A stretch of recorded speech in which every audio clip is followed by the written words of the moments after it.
Donald Trump is doing what he always does when a powerful institution refuses to behave like a branch of his personality. He threatens to break it, then tries to dress the threat up as common sense. The immediate hook is simple. Jerome Powell's term as Federal Reserve Chair is set to expire on May 15, and Powell has said he will remain as chair pro tem until a successor is confirmed because that is what the law requires. Trump, asked what happens if Powell stays, blurts out the most Trump answer imaginable: "I'll have to fire him." He even adds that he has wanted to fire Powell before, but hates to be controversial, as if the only thing restraining a president from abusing his office is whether it makes for messy headlines.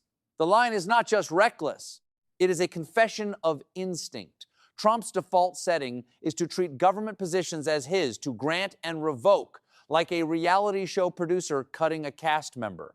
The problem for Trump is that the Federal Reserve is not built to be a presidential toy. The transcript makes clear what every serious observer understands. It is not clear Trump even has the authority to fire Powell. This is not some obscure technicality. It is the legal guardrail designed to prevent exactly the scenario Trump keeps trying to stage political interference in monetary policy. Powell's chairmanship may end in May, but he can remain on the Fed's board because his term as a governor does not expire until 2028. That detail matters because it punctures the fantasy at the heart of Trump's threat. Powell isn't an at-will employee. He's part of an independent board structure created by Congress. Precisely so, presidents cannot bully the Fed into decisions that serve their political timelines rather than the public interest.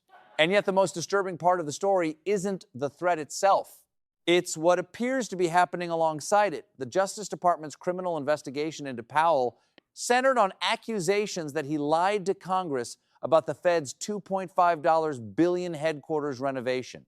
The transcript says Powell has rebuked the investigation as politicized, and a federal judge blocked subpoenas from DOJ, explicitly saying the investigation appeared to be a political vendetta. In a functioning democracy, that would be a flashing red stop sign. When a judge calls your subpoenas a vendetta and quashes them, the message is, back off. The law does not exist to settle political scores. But Trump world doesn't respond to boundaries the way normal administrations do. It responds by testing whether the boundary can be ignored. So even after the subpoenas were blocked, the Justice Department keeps pushing. The transcript describes two federal prosecutors showing up at the Fed's headquarters, asking for a tour of the renovation site, only to be turned away and referred to Fed attorneys. That image, prosecutors physically appearing at the target's doorstep, doesn't read like careful investigative work. It reads like theater. It reads like intimidation. It reads like, we're going to keep coming until you get the message. That is what weaponization looks like in real life. Not the Fox News fever dream of deep state agents persecuting conservatives, but political appointees and ambitious operators using prosecutorial power to harass an institutional obstacle in the president's way. What makes the entire episode even more revealing is the Republican backlash described in the transcript, not from Democrats, not from journalists, but from inside the GOP.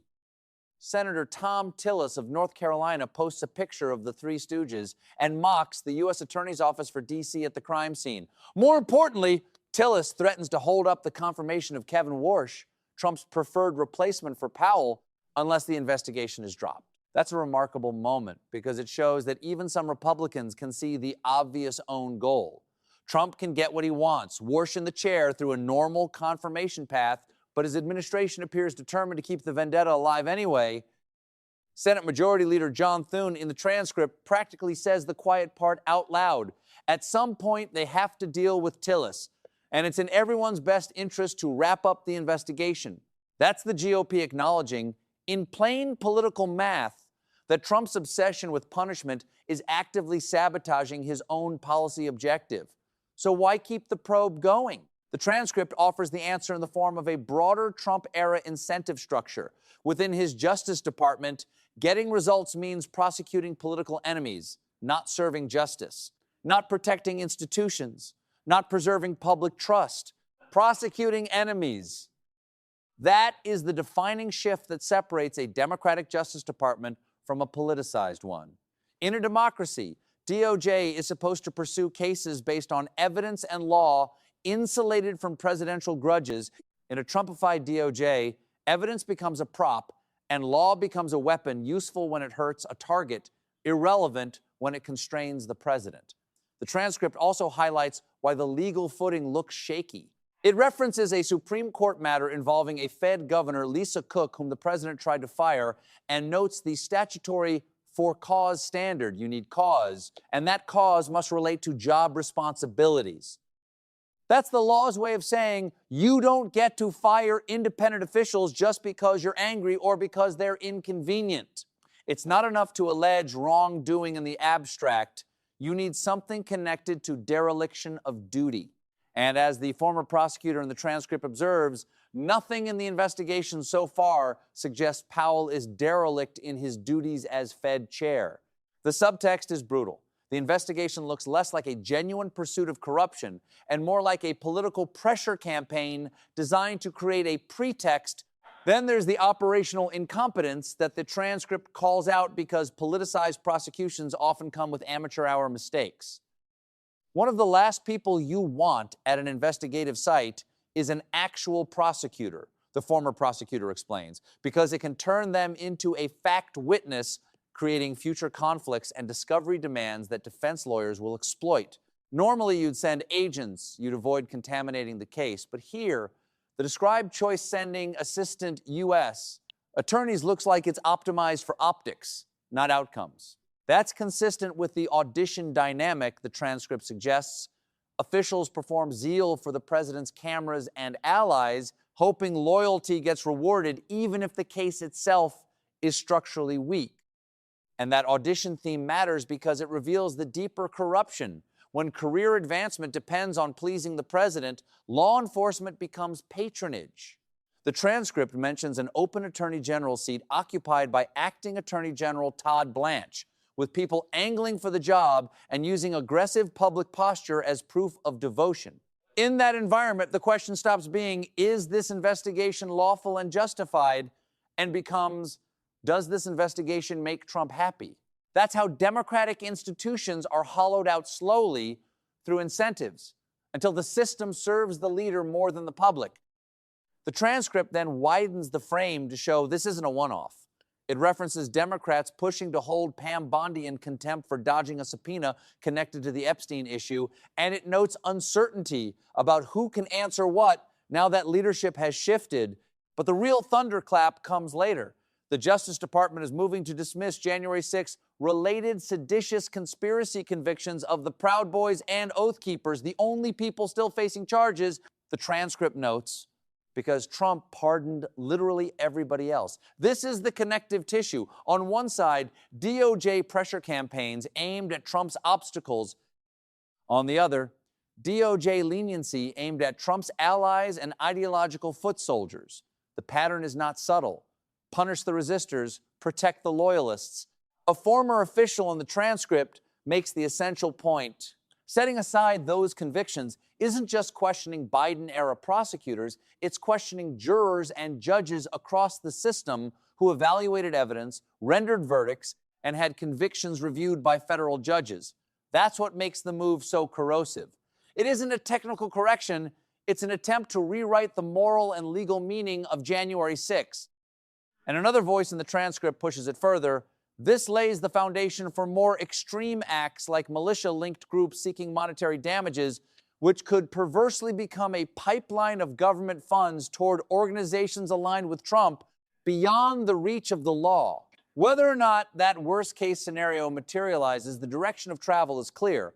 Undue accountability for political violence while using state power to target institutional independence. This is why the Powell story is not inside baseball. The Fed is not just a technocratic club. It is one of the last major institutions designed to resist a president's short-term political impulses. When Trump threatens to fire Powell if he stays on legally until a successor is confirmed, he is signaling that he does not accept institutional independence as legitimate. He accepts only personal obedience. And when DOJ is simultaneously running or attempting to run a probe a judge has already characterized as a vendetta, it begins to look like a two-pronged strategy: create legal pressure to force compliance And if compliance doesn't come, use the pressure as justification for retaliation. Democrats should be blunt about what's at stake without getting lost in procedural jargon. This is an attack on the architecture of a functioning republic. It's a test of whether for-cause protections mean anything when a president is determined to treat every obstacle as an enemy. It's also a test of whether the public can still recognize the difference between accountability and vengeance. A real investigation follows evidence where it leads, accepts judicial oversight, and respects institutional boundaries. A politicized investigation keeps going after a judge calls it a vendetta, shows up for stunts, and treats the target like a trophy. And here is the political bottom line embedded in the transcript's own logic. Trump could likely get his preferred Fed chair installed cleanly if the vendetta probe were wrapped up. But he may be unwilling to trade vengeance for governance. That's not a flaw. It's the feature of Trumpism. It feeds on domination, not administration. It prefers humiliation to competence. It measures success by who suffers, not by what improves. So when Republicans like Tillis object, they're not suddenly embracing Democratic values. They're recognizing that Trump's fixation on punishment can jeopardize even Republican priorities and expose the party to obvious charges of authoritarian abuse.